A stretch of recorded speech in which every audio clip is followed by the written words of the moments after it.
Levántate temprano presenta el comentario bíblico. Aquí está nuestro comentario bíblico. Bueno, y hablar de nuestro Señor Jesucristo debe ser el tema que debe estar en la boca de cada creyente. Hablar de su muerte, de su resurrección, hablar de su sacrificio, de su obra perfecta, de lo que Él hizo por nosotros. Por eso en este comentario bíblico de hoy vamos a hablar sobre la última semana de Jesús aquí en la tierra, su última semana. Alexis, tenemos este tema interesante a propósito de esta semana que es llamada como Semana Santa, donde se habla mucho acerca del sacrificio de Cristo, de su obra en la cruz, de lo que él hizo. Y qué triste que muchas personas no tienen un claro entendimiento de qué fue lo que sucedió allí. Ujú. ¿Qué fue lo que Cristo hizo en la cruz? Muchos dicen, no, a Cristo lo mataron. No, la palabra del Señor nos enseña que Él entregó su vida. Fue Él. Y esto no, no fue concebido como algo fortuitamente, sino desde la eternidad pasada. Ujú. Señor, el Señor ya tenía un plan. Es decir, antes de que Dios dijera, sea la luz, ya Él había dicho, sea la cruz. Amén, amén. Hermano Así Alexis. es. Sí, en vista de que en muchos países donde predomina la religión católica romana, se celebra la Semana Santa, llamada también la Semana Mayor, hemos decidido hablar en nuestro comentario bíblico acerca de este tema. Para ello, nos vamos a asistir, como siempre, de la palabra de Dios para ver qué pasó en la última semana de vida de nuestro Señor Jesucristo. Pero antes de comenzar a estudiar este tema, los sucesos que acontecieron en esta última semana a la luz de los 4 evangelios, es necesario reconocer que el Espíritu Santo guió a los evangelistas a dedicar mucho espacio en sus escritos para hablar de esta semana. Esto lo podemos ver en el hecho de que Mateo dedicó 8 de sus 28 capítulos a este tema.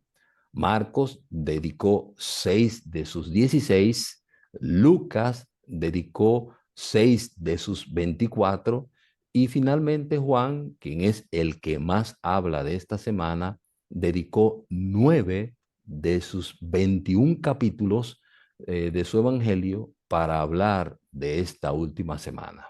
Adelante, pastor. Y fíjate que todo va enfocado también en torno a los destinatarios. Por ejemplo, Mateo le escribe a los judíos, Marcos a los romanos, y cada uno tiene un estilo literario distinto al otro. Por eso le llaman evangelios sinópticos, porque hay una sinopsis, como una presentación un tanto distinta el uno del otro. Hay ciertas variaciones de lo sucedido, de lo que allí sucedió, pero sabemos que en toda la Biblia hay una sincronía Amén. inquebrantable de, acerca de este sacrificio que Cristo hizo en la cruz, una vez y para siempre. Ya no Amén. quedan más sacrificios. Usted puede tomar un pedazo de madera, irse a pie caminando para Higüey, pero ese no se puede considerar un sacrificio como el que hizo Jesucristo. Jesucristo hizo un solo sacrificio por los pecados, ya no queda más. No hay que, no es Así necesario mismo. hacer ese tipo de sacrificio. Pues Así vamos a mismo. iniciar entonces, Alexis. Sí, vamos entonces a proceder, como bien dices, a ver qué pasó cada día. Y quiero dar crédito a un libro muy bueno que se llama De piedra en piedra, de Peter Jeffries, donde se habla de esto. Yo tomé varias notas en ese asunto y las referencias que pude encontrar para respaldarlas. Vamos a iniciar desde el Domingo de Ramos hasta el Domingo de Resurrección. Así que vamos a ver qué pasó el domingo de esa última semana de nuestro bendito Señor Jesucristo. De acuerdo a los relatos de Marcos capítulo 11, del 1 al 11, así como de Mateo capítulo 21 y Juan 12, vemos que Jesús entra triunfante en Jerusalén, luego visita el templo y luego regresa a la ciudad de Betania. Eso. Adelante, pastor. Sí, entonces el lunes de esa misma semana, de acuerdo al relato de Marcos, capítulo 11, los versículos 12 y 19, yo sé que los hermanos están tomando nota, vemos aquí que Cristo Jesús maldice la higuera estéril. Recuerdan que aquella que él fue a buscar fruto en ella y no halló. Dice que él la maldijo. Realiza también la purificación del templo y luego regresa a la ciudad de Betania. Eso lo encontramos en Marcos capítulo 11, versículos 12 al 19. A seguidas, el martes, de acuerdo a los relatos que encontramos en Mateo capítulo 21, 25, Marcos 12 y 13, así como en Lucas 13, vemos que es el último día de enseñanza pública de Jesús. En ese día, Jesucristo enseña las parábolas de los dos hijos, la parábola de los labradores malvados, la parábola de la fiesta de bodas, así como la parábola de las 10 vírgenes y los talentos. Además, los saduceos le hacen preguntas sobre la resurrección y los fariseos sobre el gran mandamiento.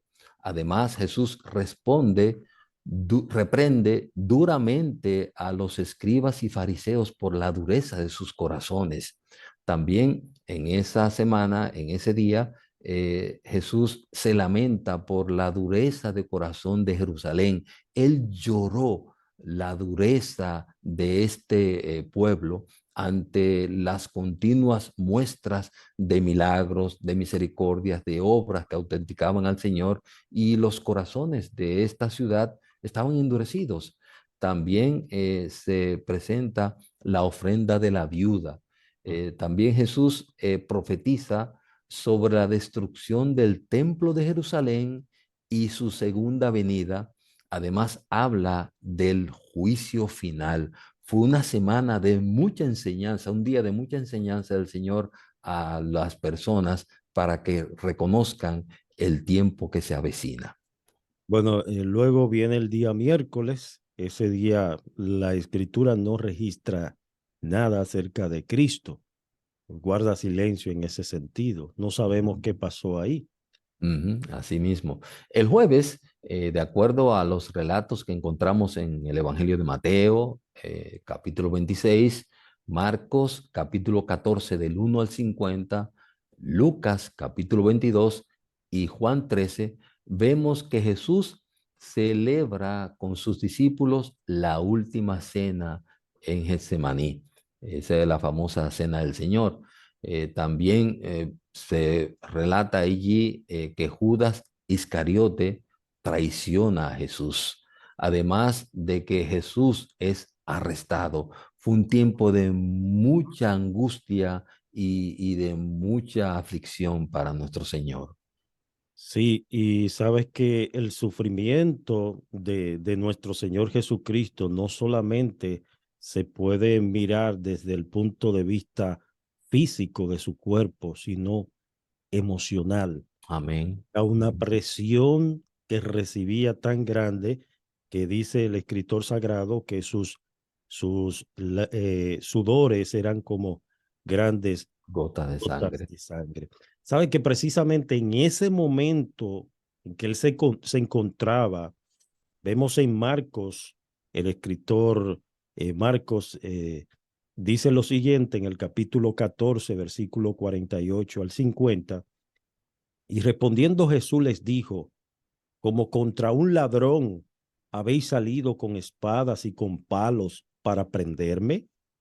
Cada día estaba con vosotros enseñando en el templo y no me prendisteis. Pero es así, para que se cumplan las escrituras. Entonces, oye el detalle, lo que dice el escritor sagrado. Dice, entonces todos los discípulos, dejándole, huyeron. Wow. Lo abandonaron. Lo abandonaron en el momento más difícil. Y un dato que se registra de los evangelios es que Jesucristo dijo, tómenme a mí, pero dejen libre a estos, cumpliendo la escritura donde dice que él, ninguno de los que fueron puestos en sus manos se perdió, sino que él guardó las vidas de sus discípulos. Hasta el Él final. prefirió hasta el final, arréstenme a mí, pero dejen a mis discípulos sueltos. O sea, la misericordia del Señor por los suyos es infinita. Aquí vemos entonces el día viernes, de acuerdo a los relatos de Mateo capítulo 26 al 27 y Marcos capítulo 14, 53, Marcos capítulo 15 versículos 1 al 47 y Lucas capítulo 22.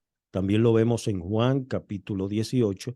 Vemos que la tarde de la noche del jueves y a primeras horas del viernes, Jesús entra ante Anás, Caifás y el Sanedrín.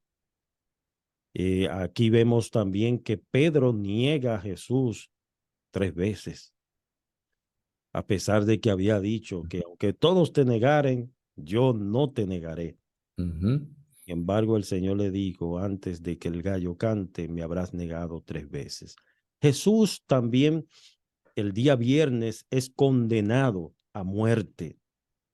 Es condenado injustamente, de acuerdo a las leyes romanas. Era algo injusto realmente. Y es condenado a muerte por el Sanedrín por blasfemia. Sabemos cuál fue el motivo de todo esto. La escritura dice que fue por envidia. Exacto. Por envidia simplemente, a lo que puede llevar la envidia en los corazones. Dice que Jesús es condenado a muerte por el Sanedrín por blasfemia. Cerca de las 6 de la mañana se realiza el juicio romano y Jesús es llevado ante Pilato y Herodes.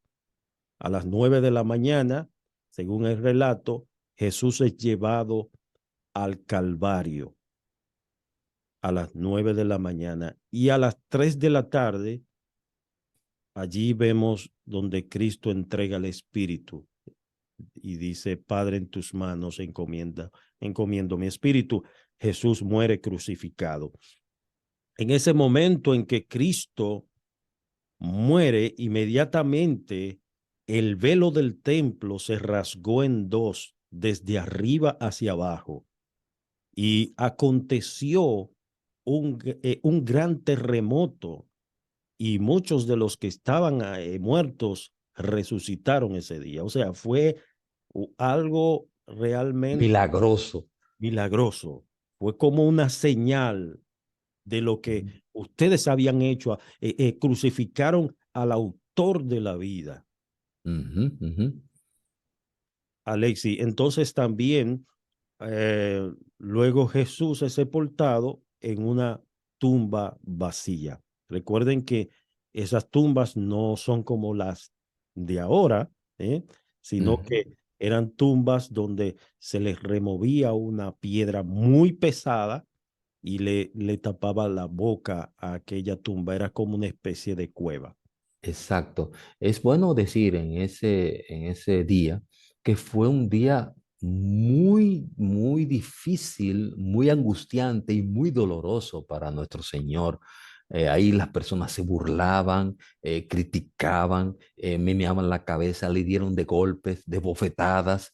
Fue un día muy, muy duro para nuestro Señor. Echaron suerte sobre sus vestidos. Lo desnudaron. Todo eso estaba profetizado. Exactamente. Jesucristo siguió al pie de la letra el guión que su padre había profetizado en las escrituras cientos, miles de años con anterioridad.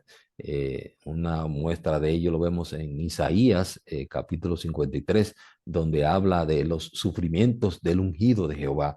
Y eso es profetizando lo que Jesucristo iba a padecer. Siguiendo con lo que pasó en esa semana, llegamos al sábado. Y el sábado, Jesucristo todavía está en la tumba. Está en la tumba. Adelante, pastor. El domingo, de acuerdo a los relatos de Mateo, capítulo 27, Marcos 28. 16, ¿sí? Marcos 16, Lucas 24, Juan 20, vemos que Jesús resucita de entre los muertos al tercer día como lo había prometido. Y aquí debemos hacer un análisis profundo, hermano Alexis, porque la resurrección es precisamente el meollo de nuestra fe. Por eso Pablo Amén. dice, 1 Corintios 15, que si Cristo no resucitó, pues vana es nuestra predicación. Si Cristo se quedó en la tumba, muchos que se llamaban profetas y se llamaban grandes murieron y están ahí en la tumba todavía. Y ahí está la tumba. Pero la diferencia de nuestro Señor Jesucristo es que Él se levantó de la tumba y Él vive. Y hay Amén. pruebas indubitables de que Él se levantó, de manera que se le apareció a más de 500 hermanos, donde muchos vieron al Señor Jesucristo resucitado. Uno de ellos fue Tomás, que aún estaba dudando, y el Señor le dijo, ven, entra tu dedo aquí. No seas incrédulo, sino creyente. De manera que Dios nos manda a nosotros no solamente creer en que Él resucitó, sino que así como el Señor resucitó, Él también levantará a todos aquellos fieles creyentes que están en la tumba. Es una esperanza que tenemos de la resurrección venidera. Alexis. Exacto, la resurrección es la corona del sacrificio de Jesucristo. Él no se quedó muerto, Él venció. Y en este relato los evangelios muestran la deshonestidad de las personas ante la evidencia. Y magistralmente lo registra el Espíritu Santo, porque cuando Jesucristo resucitó, los guardias que estuvieron apostados para evitar que se robaran el cadáver, al ver que Jesús resucitó, dieron el reporte a sus superiores de que Jesucristo había resucitado. ¿Y cuál fue la respuesta de los superiores, aún de las autoridades religiosas, ante este hecho incontrovertible? Digan que se lo robaron. Se O robaron. sea, en vez de reconocer, wow, nos hemos equivocado, Jesucristo es el verdadero Rey de Israel, el Dios enviado, el Dios encarnado para salvarnos, en vez de reconocer ese hecho indubitable, incontrovertible, veraz, ellos lo que hicieron fue tapar la evidencia. Y eso va a ser utilizado por el mismo Señor en aquel día, en el juicio final, donde juzgará, condenará duramente a aquellos que, conociendo la evidencia, no se humillaron y dijeron, sí, creo, como pasó con Tomás. Así que este hecho es la garantía de que Jesucristo es superior a Mahoma, a Buda, a todos los grandes personajes que han sido modelos para moldear la sociedad humana. La tumba vacía evidencia de que Jesucristo es superior a todos esos grandes personajes que las personas veneran, que las personas siguen, que las personas idolatran. Jesucristo resucitó y viene pronto por su pueblo. Ahora, ¿qué aprendemos de esta semana de sufrimiento del Señor? Primeramente, que nosotros debemos valorar lo que Jesucristo hizo. Jesucristo sufrió por ti, amado hermano, amado escucha, amada persona que estás en sintonía. Murió por ti, por mí. Él estuvo dispuesto a padecer para salvar a un pueblo que es la iglesia, los creyentes.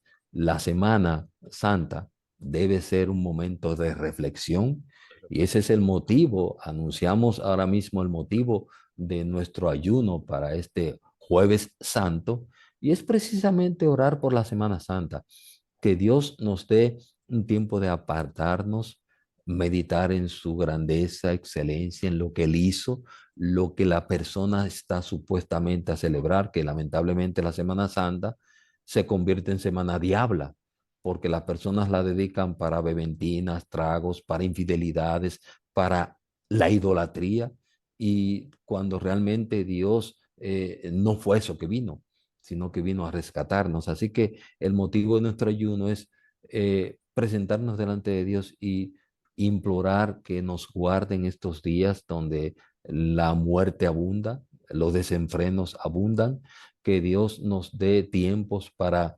meditar en lo que significó la vida, obra y muerte y resurrección y pronta venida de nuestro Señor. Es un tiempo para reflexión. Adelante, pastor. Sí, y hay que añadir algo a este punto, y es que Cristo no solamente resucitó y se quedó allá en el cielo, no, Ujú, Él ha prometido regresar. Por eso en Hechos capítulo 1 versículo 11 ujú. cuando tuvo ese encuentro, dice, varones Galileos, ¿qué hacéis mirando al cielo? Ese mismo Jesús, así como le veis ir, él también regresará. Amén. Es decir, el Señor Jesucristo resucitó, se levantó, venció la muerte, venció la tumba, pero Él Amén. también ha prometido regresar un día y esa es la esperanza que nosotros tenemos. Mira lo que Gloria a Dios. dice Romanos 8:11, que así como Dios resucitó al Señor Jesucristo de entre los muertos, el que resucitó al Señor Jesucristo de entre los muertos, también nos resucitará a nosotros en aquel día. Es decir, esa es la esperanza. Por eso Jesucristo dijo, yo soy la resurrección en la vida. El que cree en mí, aunque esté muerto, vivirá.